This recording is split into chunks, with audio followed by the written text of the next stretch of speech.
Oke, baiklah, selamat siang. Di sini saya akan menjawab soal ujian akhir semester mata kuliah perilaku organisasi. Perkenalkan, nama saya Maria Aprilia Yiska, NIM 18104167020, kelas pagi manajemen C, tanggal ujian tanggal 21 Januari 2021, hari Kamis, dosen yaitu Bapak Adi Mursalin, SEMM. Soal bagian A yaitu berkenaan dengan kegiatan Anda di Google Classroom. Soal pertama yaitu, berapa kali Anda hadir dalam kuliah? Kenapa Anda harus hadir dalam kuliah perilaku organisasi? Jawabannya adalah, saya hadir 14 kali. Karena saya harus hadir adalah saya mau belajar menuntut ilmu lebih mendalami lagi tentang apa itu perilaku organisasi, dan kalau bolos itu sangat merugikan diri kita sendiri karena kita tidak dapat ilmu yang bermanfaat. Dan belajar itu sangatlah menyenangkan karena banyak manfaat yang diperoleh dalam belajar dan selalu hadir di dalam mata kuliah perilaku organisasi. Pertanyaan kedua yaitu, sebutkan dan jelaskan tugas terstruktur yang sudah saudara buat dan manfaat apa yang saudara peroleh mengerjakan tugas terstruktur tersebut. Jawabannya adalah, tugas terstruktur yang pertama adalah menonton sebuah video tentang perilaku organisasi. Perilaku organisasi adalah suatu disiplin ilmu yang mempelajari tentang perilaku tingkat individu dan tingkat kelompok dalam suatu organisasi, serta dampaknya terhadap kinerja, baik kinerja individual, kelompok, maupun organisasi. Manfaat yang saya peroleh dari tugas ini adalah, saya bisa mengetahui apa itu perilaku organisasi dan mengetahui macam-macam dan tujuan-tujuan perilaku organisasi. Tugas terstruktur yang kedua adalah menjawab 4 pertanyaan, yaitu pengertian perilaku menurut para ahli, menjelaskan manfaat mempelajari perilaku organisasi, menjelaskan elemen-elemen dari perilaku organisasi, menjelaskan ruang lingkup perilaku organisasi, dan juga menjelaskan dari sebuah video mengenal perilaku organisasi. Manfaat dari tugas kedua ini adalah saya bisa mengerti dan lebih memahami apa itu pengertian perilaku menurut para ahli, manfaat mempelajari perilaku organisasi, dan mengetahui elemen-elemen perilaku organisasi beserta ruang lingkup organisasi. Tugas terstruktur yang ketiga adalah menjelaskan isi dari 2 link yang dibagikan, dan pertanyaan yang berkenaan dengan video adalah menonton 3 video dan menjawab 5 pertanyaan. Manfaat dari tugas ketiga ini adalah mengajarkan saya untuk berlatih berbicara di depan kamera dan membuat saya belajar lebih semangat lagi dengan menjawab soal-soal yang diberikan oleh dosen saya. Tugas terstruktur yang keempat adalah mencari di YouTube tentang analisis lingkungan bisnis dan analisis lingkungan internal dan eksternal, dan membuat kesimpulan dari video-video yang ditonton dan membuat ringkasan di Google Classroom, dan juga link videonya dikumpulkan. Kesimpulan, lingkungan bisnis adalah keseluruhan hal-hal atau keadaan ekstern badan usaha atau industri yang mempengaruhi kegiatan organisasi atau kekuatan institusi di luar organisasi bisnis yang dapat mempengaruhi kinerja bisnis. Analisis lingkungan eksternal bertujuan untuk mengetahui ancaman dan peluang. Analisis lingkungan eksternal adalah dengan melakukan pemindaian atau scanning, pengawasan atau monitoring, peramalan atau forecasting, dan penilaian atau assessing. Kekuatan-kekuatan yang mempengaruhi persaingan industri antara lain sebagai berikut. Yang pertama, ancaman dari pendatang baru. Kedua, tingkat rivalitas di antara para pesaing yang sama. 3, tekanan dari produk pengganti. Keempat, kekuatan tawar-menawar pembeli. Kelima, kekuatan tawar-menawar pemasok. Bagaimana perusahaan mengumpulkan dan menafsirkan informasi tentang para pesaing disebut analisis pesaing. Analisis pesaing memusatkan perhatiannya pada setiap perusahaan yang bersaing secara langsung dengan sebuah perusahaan. Perusahaan perlu memahami apa yang menggerakkan pesaing, apa yang sedang dilakukan oleh pesaing, apa yang diyakini oleh pesaing tentang dirinya sendiri dan tentang industri, apa kemampuan perusahaan. Kesimpulan lingkungan eksternal dan internal.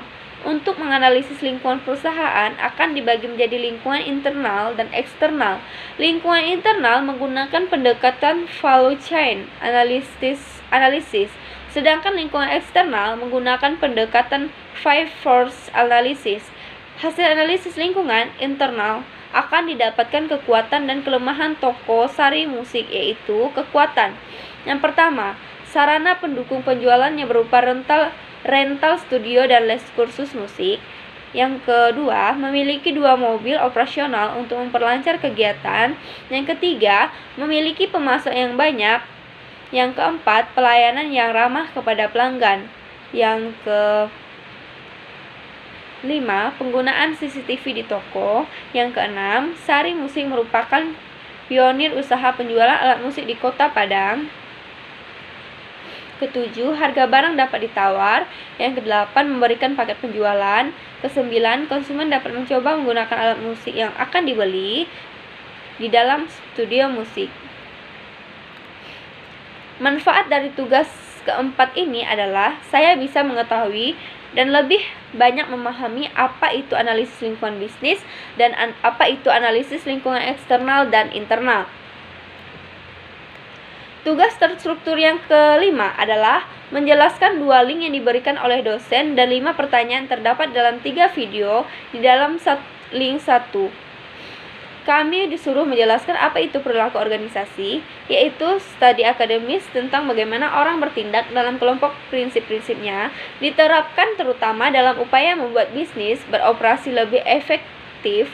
Studi tentang perilaku organisasi mencakup bidang penelitian yang didedikasikan untuk meningkatkan kinerja, meningkatkan kepuasan kerja, mempromosikan inovasi, dan mendorong kepemimpinan. Masing-masing memiliki tindakan yang direkomendasikan sendiri, seperti mengatur ulang grup, memodifikasi struktur kompensasi, atau mengubah metode evaluasi kinerja. Studi tentang perilaku organisasi berakar pada akhir 1920 ketika Western Electric Company meluncurkan serangkaian studi perilaku pekerja yang sekarang terkenal di pabrik Hawthorne Works di Cicero. Dan link kedua menjelaskan tentang perilaku organisasi juga, yaitu definisi pentingnya dan batasan perilaku organisasi. Telah memasuki 2 istilah di dalamnya. Oleh karena itu, kedua istilah ini harus dirinci terlebih dahulu sebelum menyelami judul yang dimaksud. Manfaat dari tugas ini adalah saya bisa mengetahui apa itu perilaku organisasi dan membuat saya giat belajar dan mengetahui perilaku organisasi lebih mendalam lagi.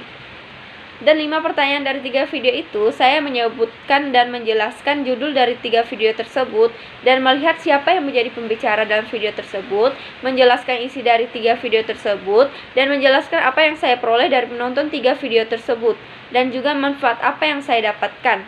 Manfaat yang telah saya peroleh dari menonton ketiga video di atas, yaitu saya mendapatkan ilmu dan pengetahuan mengenai video tersebut dan lebih mendalamnya lagi, dan menjadi giat dan mendalami ilmu-ilmu yang dapat dipelajari dari ketiga video tersebut.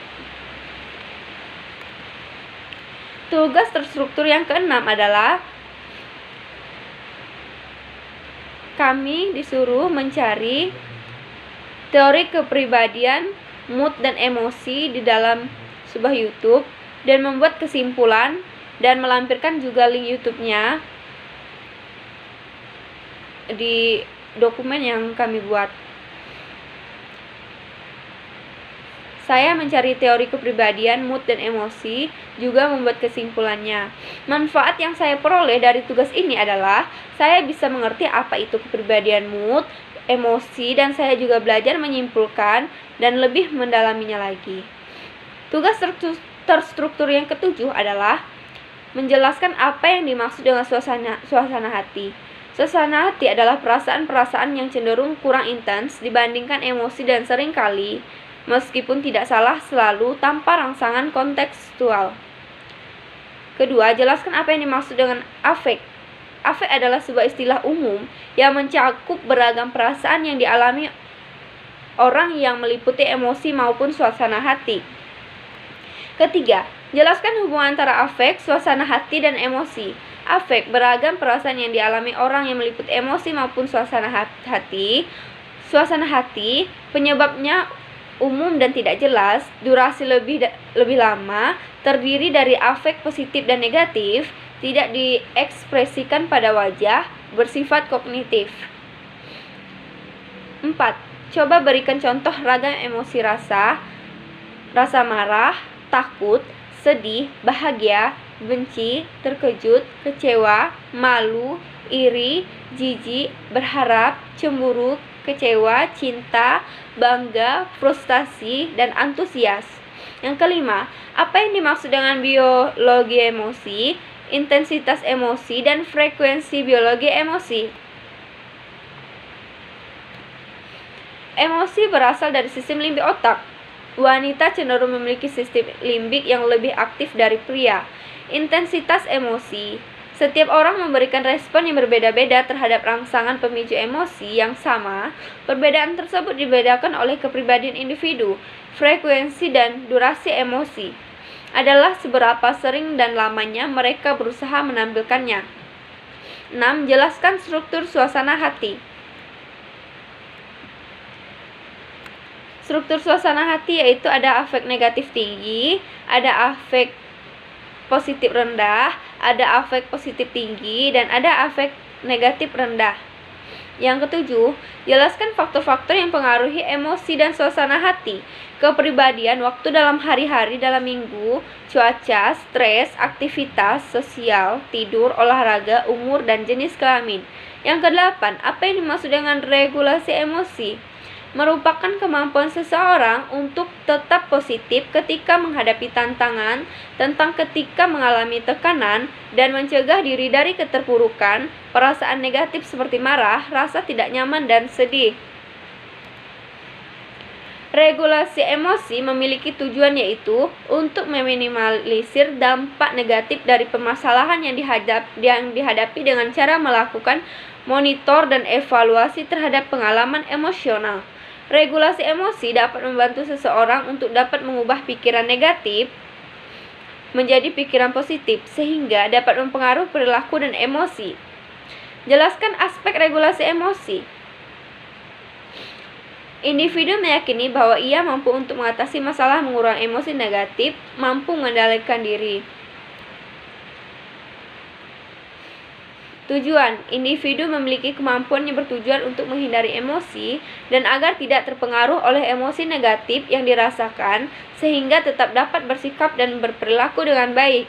Dorongan individu memiliki kemampuan untuk mengontrol emosi yang dirasakan serta merespon emosi yang ditampilkan.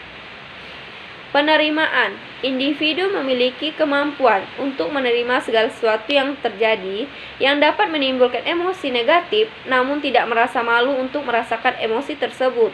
Yang ke-10, apa yang dimaksud dengan kerja emosional? Adalah ekspresi seseorang karyawan dari emosi-emosi yang diinginkan secara organisasional selama transaksi antar personal di tempat kerja. Ke-11, apa yang dimaksud dengan emosi yang dirasakan dan emosi yang ditampilkan? Emosi yang dirasakan adalah emosi sebenarnya seorang individu. Emosi yang ditampilkan adalah emosi yang diharuskan secara organisasional dan dianggap sesuai dalam sebuah pekerjaan tertentu. Ke-12, apa yang dimaksud dengan kecerdasan emosional? Adalah kemampuan seseorang untuk mendeteksi serta mengelola petunjuk-petunjuk dan informasi emosional. 13. Jelaskan faktor-faktor yang mempengaruhi kecerdasan emosional, yaitu faktor otak, mengungkapkan bagaimana otak telah memberikan tempat yang istimewa bagi amigdala dan lingkungan keluarga. Lingkungan keluarga berperan sebagai wadah untuk mempelajari emosi. 14. Sebutkan dan jelaskan 5 dimensi kecerdasan emosional, yaitu kesadaran diri adalah sadar atas apa yang dirasakan, manajemen diri adalah kemampuan mengelola emosi dan dorongan-dorongan Anda sendiri, motivasi diri adalah kemampuan bertahan dalam menghadapi kemunduran dan kegagalan, empati adalah kemampuan merasakan apa yang dirasakan orang lain, keterampilan sosial adalah kemampuan menangani emosi orang lain. Manfaat dari tugas terstruktur yang ketujuh ini adalah saya bisa mempelajari apa itu emosi, mood, dan suasana hati, dan juga bisa mengetahui tujuan-tujuannya dan hal-hal lain yang ada di dalam materi tersebut. Tugas terstruktur yang ke-8 adalah saya disuruh membuat ringkasan dan video record ringkasan saya dengan YouTube dan memposting di komentar pribadi. Di dalam tugas ini, saya menjelaskan tentang kajian teori, landasan teori, sikap, dan pengertian. Manfaat dari tugas ke-8 ini adalah saya bisa mendalami atau mengetahui apa itu sikap dan macam-macam sikap. Tugas terstruktur yang ke-9 yaitu meringkas materi tentang personality traits. Teori kepribadian model 5 besar atau Big Five personality untuk menempatkan orang yang tepat pada suatu pekerjaan. Kita perlu memperhatikan sifat kepribadian orang tersebut apakah sesuai dengan pekerjaan yang akan diembannya. Manfaat dalam tugas ke-9 ini adalah membuat saya rajin dalam belajar dan mengetahui apa itu tentang personality traits dan lebih mendalamnya lagi. Tugas terstruktur yang ke-10, saya mencari materi komunikasi organisasi di www.google.com dan www.youtube.com dan membuat ringkasan-ringkasan dalam bentuk PDF link dari Google dan link dari YouTube juga dilampirkan. Komunikasi organisasi adalah pengiriman dan penerimaan berbagai pesan organisasi di dalam kelompok formal maupun informal dari suatu organisasi. Komunikasi formal adalah komunikasi yang disetujui oleh organisasi itu sendiri dan sifatnya berorientasi kepentingan organisasi. Manfaat dari tugas terstruktur yang ke-10 ini adalah mengajari saya apa arti berkomunikasi di dalam suatu organisasi dan macam-macam tujuan berkomunikasi. Tugas terstruktur yang ke-11 yaitu manajemen stres, PDF, dan kemudian diringkas dan dikumpulkan di komentar pribadi dalam bentuk PDF. Stres merupakan suatu respon adaptif individu terhadap situasi yang diterima seseorang sebagai suatu tantangan atau ancaman. Keberadaannya secara umum, orang yang mengalami stres merasakan perasaan khawatir, tekanan, letih, ketakutan, shock, depresi, cemas, dan marah. Manfaat dalam tugas ke-11 ini adalah mengajarkan saya apa itu materi tentang manajemen stres. Tugas terstruktur yang ke-12 yaitu membuat 5 pertanyaan tentang perilaku organisasi. Manfaat dari tugas ini adalah membuat saya belajar membuat soal dan memahami tentang perilaku organisasi. Tugas terstruktur yang ke-13 yaitu mencari materi kepemimpinan dan membuat ringkasannya. Kepemimpinan merupakan sebuah bidang riset dan juga suatu keterampilan praktis yang mencakup kemampuan seseorang atau sebuah organisasi untuk memimpin atau membimbing orang lain, tim, atau seluruh organisasi. Manfaat dari tugas ini adalah saya lebih mengetahui apa itu kepemimpinan dan macam-macam kepemimpinan dan juga tujuan dari kepemimpinan. Tugas terstruktur yang ke-14 yaitu membaca dan menonton dan juga meringkas sebuah link yang diberikan oleh dosen, yaitu tentang perilaku organisasi, pengantar perilaku organisasi, latar belakang dan sejarah perilaku organisasi, dan macam-macam perilaku organisasi lainnya. Manfaat dari tugas ini adalah saya lebih giat lagi belajar tentang apa itu perilaku organisasi, pengantar organisasi, dan sejarah, dan juga mengetahui macam-macam perilaku organisasi dan lebih mendalami tentang perilaku organisasi. Pertanyaan yang ketiga yaitu manfaat apa yang saudara peroleh mempelajari perilaku organisasi melalui Google Classroom? Jawabannya, melalui Google Classroom, manfaat yang saya peroleh yaitu memudahkan saya mempelajari materi kuliah perilaku organisasi lewat Google Classroom, dan mendapatkan materi-materi yang lebih jelas dan bermanfaat dari Google Classroom beserta tugas-tugas yang diberikan oleh dosen dan manfaat lainnya, saya bisa mengumpulkan tugas lewat Google Classroom dengan mudah dan dengan cepat. Soal bagian B ini berkenaan dengan teori perilaku organisasi. Pertanyaan yang pertama, ada beberapa bidang ilmu yang ikut memberikan kontribusinya dalam perkembangan dari ilmu perilaku keorganisasian? Jelaskan. Jawabannya, ilmu-ilmu yang memberikan kontribusi pada ilmu perilaku keorganisasian antara lain, yang pertama, psikologi adalah ilmu pengetahuan yang mempelajari perilaku manusia dalam hubungan dengan lingkungannya. Psikologi dapat diartikan dengan ilmu yang mempelajari tentang jiwa. Yang kedua, sosiologi berasal dari bahasa Latin, yaitu socius yang berarti kawan, teman, sedangkan logos berarti ilmu pengetahuan. Walaupun banyak definisi tentang sosiologi, namun umumnya sosiologi dikenal sebagai ilmu pengetahuan tentang masyarakat. Yang ketiga, antropologi adalah salah satu cabang ilmu sosial yang mempelajari tentang budaya masyarakat suatu etnis tertentu. Antropologi lahir atau muncul berawal dari ketertarikan orang-orang Eropa yang melihat ciri fisik, adat istiadat, budaya yang berbeda dari apa yang dikenal di Eropa.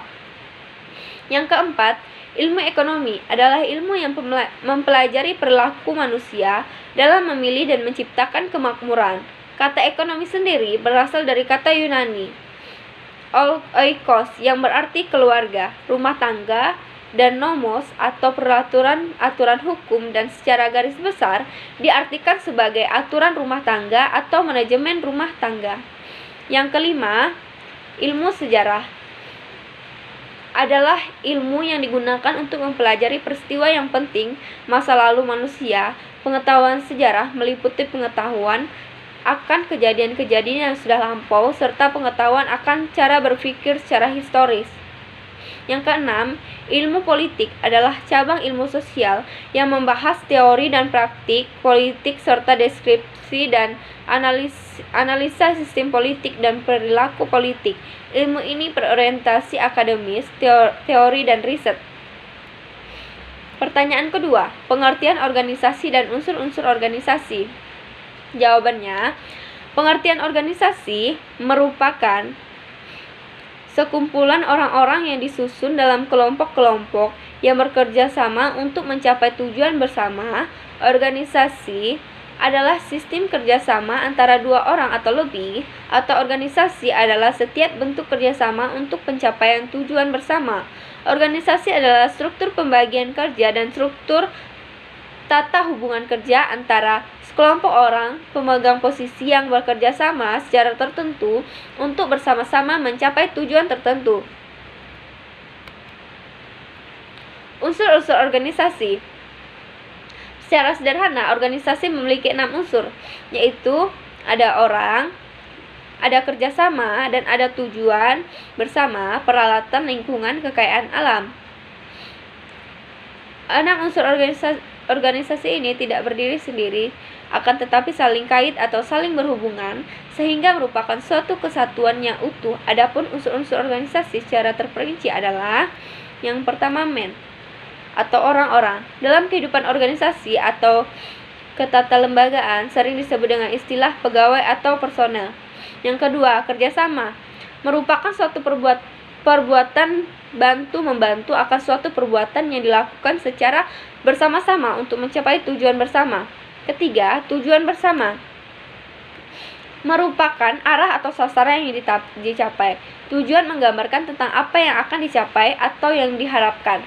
Yang keempat, peralatan atau equipment adalah peralatan atau equipment yang terdiri dari semua sarana berupa materi, mesin-mesin, uang, dan barang modal lainnya.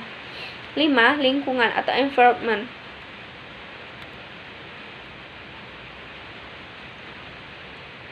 faktor lingkungan, misalnya keadaan sosial, budaya, ekonomi, dan teknologi. Yang keenam, kekayaan alam. Yang termasuk dalam kekayaan alam ini misalnya keadaan iklim, udara, air, cuaca, hidrografi, geologi, klimatologi, dan flora dan fauna. Pertanyaan ketiga, bagaimana hubungan organisasi dengan manusia? Jelaskan jawaban dengan contoh. Jawabannya, manusia dan organisasi memiliki hubungan yang sangat erat. Untuk mencapai suatu tujuan, maka dibutuhkan kerjasama tim atau berorganisasi. Contohnya, ibaratkan di suatu perusahaan, seorang manajer membagikan tugas kepada anggota timnya yang terdiri dari 10 orang. 2 orang pertama mempunyai tugas menulis, 2 orang berikutnya mempunyai tugas mengedit, 2 orang selanjutnya mempunyai tugas memposting, dan begitu selanjutnya hingga menjadikan kerjasama tim yang solid antara manajer dan organisasi. Pertanyaan yang keempat, uraikan jenis-jenis kekuasaan yang Anda ketahui berikut contohnya. Jawabannya, jenis-jenis kekuasaan power dalam organisasi. Untuk lebih memahami kekuasaan yang dimiliki oleh pemimpin ataupun manajer, sebaiknya kita mengetahui jenis-jenis kekuasaan tersebut. Berikut ini adalah 5 jenis kekuasaan dalam suatu organisasi. Yang pertama, kekuasaan balas jasa atau reward power. Seperti namanya, kekuasaan ini adalah kekuasaan yang menggunakan balas jasa atau reward untuk memengaruhi seseorang untuk bersedia melakukan sesuatu sesuai keinginannya. Balas jasa atau reward dapat berupa gaji, upah, bonus, promosi, pujian, pengakuan, ataupun penempatan tugas yang lebih menarik. Yang kedua, kekuasaan paksaan. Lebih cenderung ke penggunaan ancaman atau hukuman untuk memengaruhi seseorang untuk bersedia melakukan sesuatu sesuai dengan keinginannya. Contohnya ancaman atau hukuman yang diberlakukan jika tidak mengikuti perintah yang diinstruksikan, antara lain seperti pemberian surat peringatan, penurunan gaji, penurunan jabatan, dan bahkan pemberhentian kerja atau PHK. 5. Kekuasaan rujukan merupakan kekuasaan yang diperoleh atas dasar kekaguman, keteladanan, dan karisma kepribadian dari seseorang pemimpin. Contohnya Gandhi yang memimpin jutaan orang karena kepribadian dan karismatiknya. Kekuasaan sah berasal dari posisi resmi yang dijabat oleh seseorang, baik itu dalam suatu organisasi, birokrasi, ataupun pemerintahan. Kekuasaan sah adalah kekuasaan yang diperoleh dari konsekuensi hierarki dalam organisasi. Seorang yang menduduki posisi tertentu dalam organisasi memiliki hak dan wewenang untuk memberikan perintah dan instruksi, dan mereka sebagai bawahan atau anggota tim berkewajiban untuk mengikuti instruksi atau perintah tersebut. Yang kelima, kekuasaan keahlian. Ini muncul karena adanya keahlian atau keterampilan yang dimiliki oleh seseorang. Seringkali seseorang yang memiliki pengalaman dan keahlian tertentu memiliki kekuasaan ahli dalam suatu organisasi, meskipun orang tersebut bukanlah manajer ataupun pemimpin. Pertanyaan kelima, apakah yang dimaksud dengan persepsi? Pada prakteknya, kadang-kadang terjadi kesalahan dalam mempersepsikan orang lain. Sebutkan dan jelaskan kesalahan yang dimaksud. Baiklah, jawabannya yaitu pengertian persepsi. Persepsi adalah suatu proses penilaian atau tanggapan terhadap suatu stimulus atau rangsangan oleh suatu individu melalui indera yang diserap sehingga individu dapat memahami dan mengerti tentang stimulus yang diterimanya tersebut. Persepsi juga merupakan proses aktivitas seseorang dalam memberi kesan, menilai, merasakan, dan mengimprestasikan sesuatu berdasarkan informasi atau stimulus yang diberikan. Kesalahan dan kekeliruan dalam persepsi. Kesalahan-kesalahan atau kekeliruan dalam persepsi terbagi menjadi 5 bagian, yaitu yang pertama, kesalahan atribusi. Kesalahan kita dalam memahami penyebab perilaku orang lain yang disebabkan kurangnya persepsi atau persepsi pada orang lain tersebut kurang atau tidak utuh.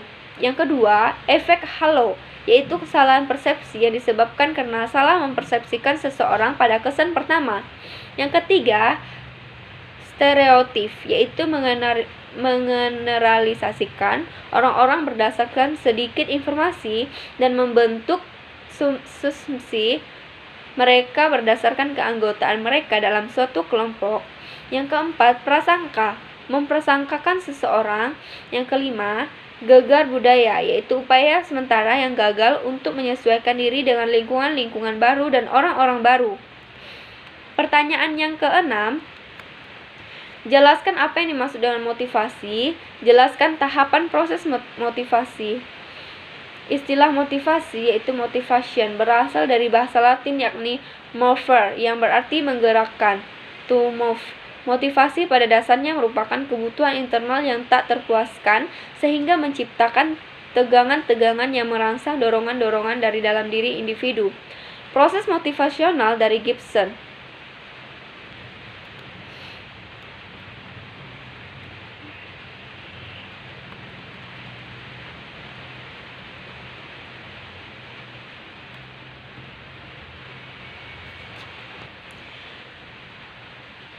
Menjelaskan bahwa kekurangan kebutuhan menyebabkan timbulnya suatu proses pencarian untuk menemukan cara-cara guna mengurangi tekanan atau tensi yang timbul karena kekurangan tersebut.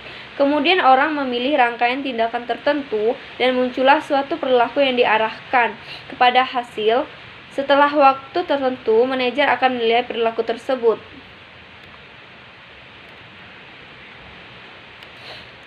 Proses motivasi Duchan menjelaskan bahwa motivasi diawali dengan keinginan untuk mempengaruhi perilaku seseorang. Keinginan tersebut melalui proses persepsi diterima oleh seorang.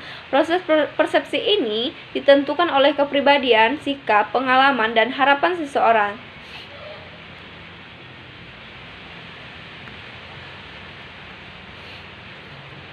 Proses motivasi Dunant merupakan sebuah kerangka kerja untuk memahami sifat dinamik dari proses motivasi terlihat dalam gambar. Proses motivasi melihat 4 komponen utama, yaitu kebutuhan, keinginan atau ekspektasi, kedua perilaku, ketiga tujuan-tujuan, dan keempat umpan balik atau feedback.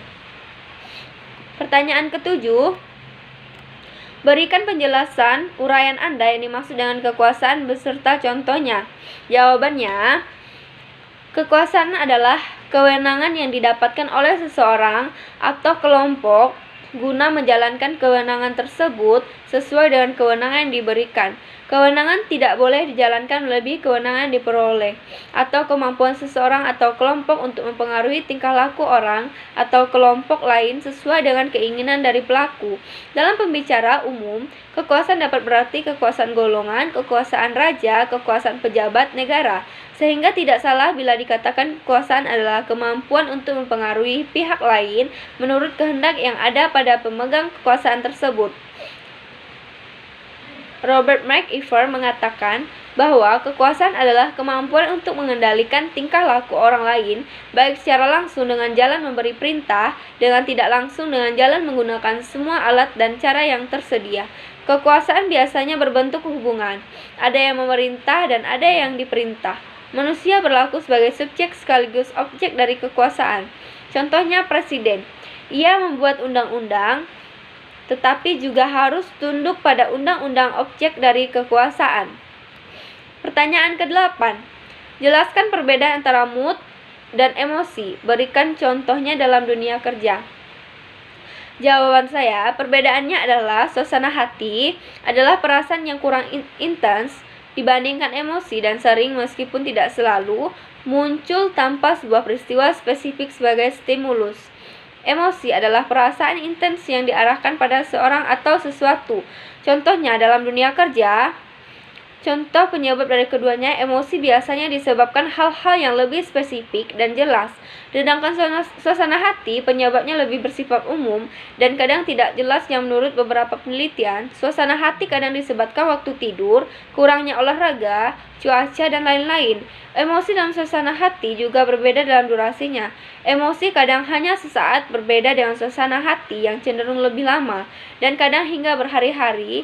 Emosi juga terlihat jelas dari ekspresi seseorang, namun suasana hati kadang tidak nampak dari ekspresi wajah.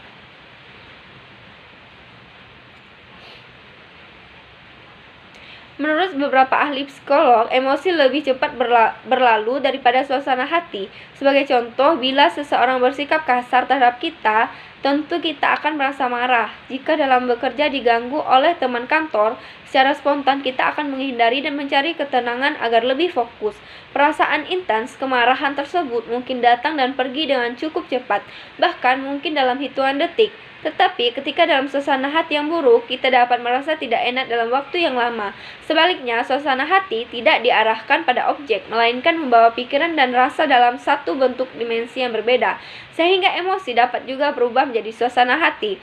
Saat kehilangan fokus pada objek konseptual, seperti ketika hasil kerja kita tidak sesuai target, maka akan dikenai sanksi dari atasan. Meskipun tenaga dan pikiran sudah dicurahkan yang akan menimbulkan perasaan tidak nyaman, gelisah, bahkan stres. Pertanyaan yang 9. Apa yang dimaksud dengan kepribadian? Sebutkan dan jelaskan tipe-tipe kepribadian manusia. Jawaban saya adalah Gordon Allport. Kepribadian adalah organisasi yang dinamik dalam individu yang memiliki sistem psikologis yang menentukan penyesuaian uniknya terhadap lingkungannya. Robbins, kepribadian sebagai jumlah total cara individu bereaksi dan berinteraksi dengan lainnya. Menurut Gibson, definisi dari kepribadian adalah himpunan karakteristik dan kecenderungan yang stabil serta menentukan sifat umum dan perbedaan dalam perilaku seseorang. Sedangkan menurut Allport, dalam Gibson adalah organisasi dinamis dalam masing-masing dan sistem-sistem psikofisik yang menentukan penyesuaian unik terhadap lingkungan. Dapat juga dikatakan bahwa kepribadian adalah total jumlah dari cara-cara dalam mana seseorang individu bereaksi dan berinteraksi dengan orang lain. Wood mendefinisikan kepribadian sebagai profil keseluruhan atau kombinasi sifat yang memberi ciri khas sifat dasar seseorang. Kepribadian adalah keseluruhan cara seseorang individu bereaksi dan berinteraksi dengan individu lain. Di samping itu, kepribadian sering diartikan sebagai ciri-ciri yang menonjol pada diri individu. Seperti kepada orang yang pemalu dikenakan atribut berkepribadian pemalu, kepada orang supel diberikan atribut berkepribadian supel, dan kepada orang yang pelin-pelan, pengecut, dan semacamnya diberikan atribut tidak punya kepribadian. Tipe kepribadian dalam MBTI. Hal yang sama berlaku pada tipe-tipe kepribadian MBTI ini adalah atas. Itulah kenapa kita menggunakan MBTI test untuk mengetahui kombinasi kepribadian manakah yang paling sesuai menggambarkannya dalam diri kita masing-masing. Seluruhnya ada 16 tipe kepribadian dalam Myers-Briggs tipe indikator MBTI. Yang pertama, INFP adalah seseorang yang idealis, teguh, memegang prinsip dan setia, terutama pada orang-orang penting dalam hidupnya. Tipe kepribadian MBTI ini memiliki rasa ingin tahu yang tinggi, terbuka dengan berbagai kemungkinan. Ia adalah sosok yang fleksibel dan adaptif, kecuali pada prinsip yang dipegangnya. Yang kedua, INTJ adalah orang-orang yang dapat dengan cepat memahami pola atau suatu peristiwa yang tengah terjadi. Yang ketiga, INFJ adalah si pencari makna. Ia tertarik untuk memahami pemikiran orang lain, hubungan antara ide, bahkan hubungan sosial. Yang keempat, INTP. Tipe kepribadian MBTI ini lebih tertarik dengan ide ketimbang interaksi sosial. Mereka adalah orang-orang yang teoritis dan abstrak dengan tampilan yang cerdas dan tenang. Yang kelima, ENTJ. Berkat pengetahuan yang luas, ENTJ adalah pembaca keadaan yang baik. Ia peka dalam memilah prosedur atau kebijakan yang kurang efisien, bahkan mampu mengembangkan sistem guna mengatasi persoalan dalam organisasi. Yang keenam, ENTP. Sisi ekstrovert kepribadian MBTI ini menjadikannya sosok yang belak-belakan. Mereka tak ragu bila harus memecahkan masalah dengan cara-cara dan menantang, namun sekaligus strategis. Yang ketujuh, ENFJ adalah sosok yang hangat, berempati tinggi, dan pendengar yang baik. Tipe kepribadian MBTI ini senang bergaul, suka memudahkan urusan, dan mendorong orang lain mencapai potensinya. Yang kedelapan, ENFP. juga berkarakter hangat. Ia adalah sosok yang imajinatif dengan entusiasme tinggi. Yang ke-9, ISFJ itu tenang, teliti, bertanggung jawab, berkomitmen, telaten, cermat, baik hati, loyal, dan perhatian.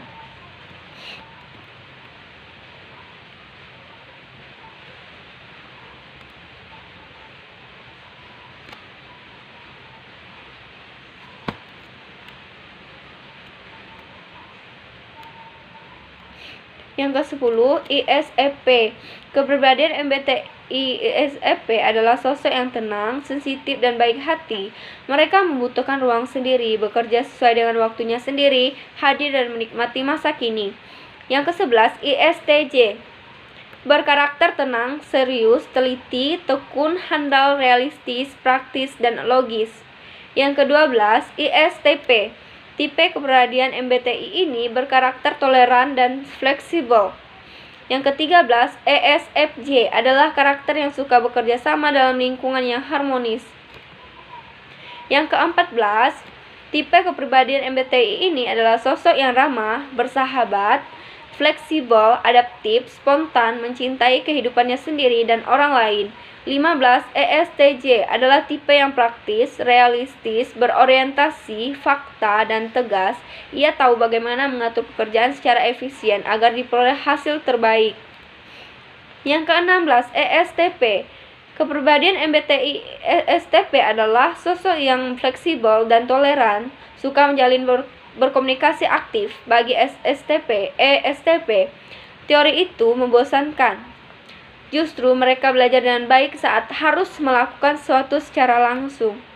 Baiklah, sekian video mengenai